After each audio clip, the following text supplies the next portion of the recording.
এই মানুষটার পরিশ্রমের কোনো কমতি নেই ভাই। কেন এই মানুষটা মেগা স্টার? কেন এই মানুষটা ২৭-২৮ বছর ধরে এইভাবে নিজের জায়গাটাকে এতটা স্ট্রং করেছেন? কতটা পরিশ্রম, কতটা অধ্যবসা, কতটা ডেডিকেশন থাকলে এটা সম্ভব হয়? জাহিদ নীরব রকস্টার সিনেমার যিনি ব্যাকগ্রাউন্ড স্কোরার ছিলেন, এছাড়া গানগুলোর কম্পোজিশন, ম্যাক্সিমাম গানের কম্পোজিশন যিনি করেছেন, জাহিদ নীরব ভাইয়াকে আমরা প্রত্যেকে চিনি। কিছুক্ষণ আগে তার ফেসবুক পেজ থেকে একটি রিল ভিডিও তিনি পোস্ট করলেন। আমি পাশের ভিডিওটা দিয়ে দিচ্ছি, তোমরা দেখতে পাচ্ছ। এখানে দেখতে পাওয়া যাচ্ছে স্টুডিওতে মেগাস্টার শাকিব খান বসে বসে গান শুনছেন, মিউজিক স্কোরটা যে রেডি হচ্ছে, ব্যাকগ্রাউন্ড স্কোরটা, ওটা তিনি বসে শুনছেন। জাহিদ নীরবের এক সাইডে আছেন ডিরেক্টর আজমান রুশো, আর এদিকে আছেন মেগাস্টার শাকিব খান।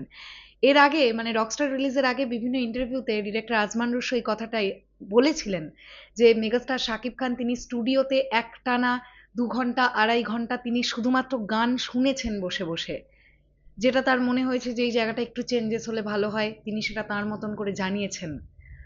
কতটা ডেডিকেশন একটা মানুষের মধ্যে থাকলে এটা সম্ভব হয়, জাস্ট ভাবো, জাস্ট ভাবো। কি দুর্দান্ত একটা বিষয় এটা। আমার কাছে দারুণ লেগেছে। থ্যাংক ইউ জাহিদ নীরব ভাইয়া, এত সুন্দর একটা ভিডিও আমাদের সামনে প্রেজেন্ট করবার জন্য। বাই দ্য ওয়ে, তোমরা এটা জেনেই গেছো যে আগামীকাল কিন্তু ঠিক দুপুর ৩টের সময় রকস্টারের নতুন গানটি আসছে, ভালোবাসা নিস বলে। এই গানটা সিনেমা তোমরা যারা দেখে ফেলেছো, এই গানটা সিনেমার মধ্যে কেমন লেগেছে শুনতে, সিচুয়েশনের সঙ্গে কতটা খাপ খেয়েছে, পুরো ব্যাপারটা কেমন ছিল, কমেন্ট সেকশনে জানাতে পারো। আগামীকাল গানটা এলে ডেফিনেটলি তোমাদের সঙ্গে রিয়াকশন ভিডিও শেয়ার করব। আর আশা রাখছি আগামীকাল আমি এবং তোমাদের সৃঞ্জয়দা দুজনেই একসঙ্গে রিয়াকশন করতে পারবো, কারণ আগের দিন তোমরা অনেকেই বলেছো যে রিয়াকশন ভিডিওতে দাদাকে মিস করছি।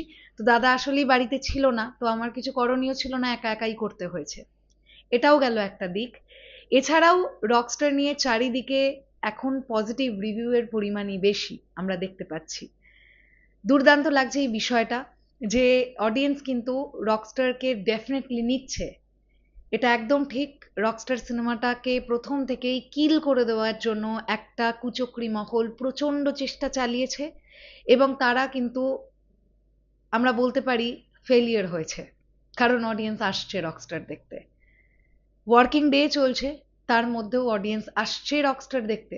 আর সব থেকে বড় কথা হচ্ছে, এত বড় অসভ্য খেলায় কিছু মানুষ মেতে উঠেছে।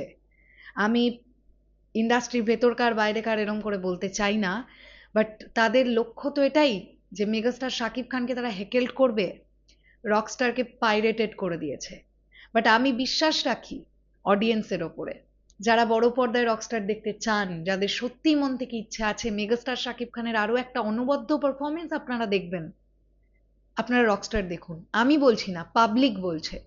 মেগাস্টার শাকিব খান তার কেরিয়ারের সেরা পারফরমেন্সটা দিয়েছেন রকস্টারে। তো এই ছিল এখনকার ভিডিও। এই পুরো বিষয়টা নিয়ে তোমাদের কি বক্তব্য সাকিবিয়ান ভাইরা বোনেরা অবশ্যই কমেন্ট সেকশনে জানিও। আসছি আবার খুব শিগগিরই, তাহলে এখনের জন্য টাটা।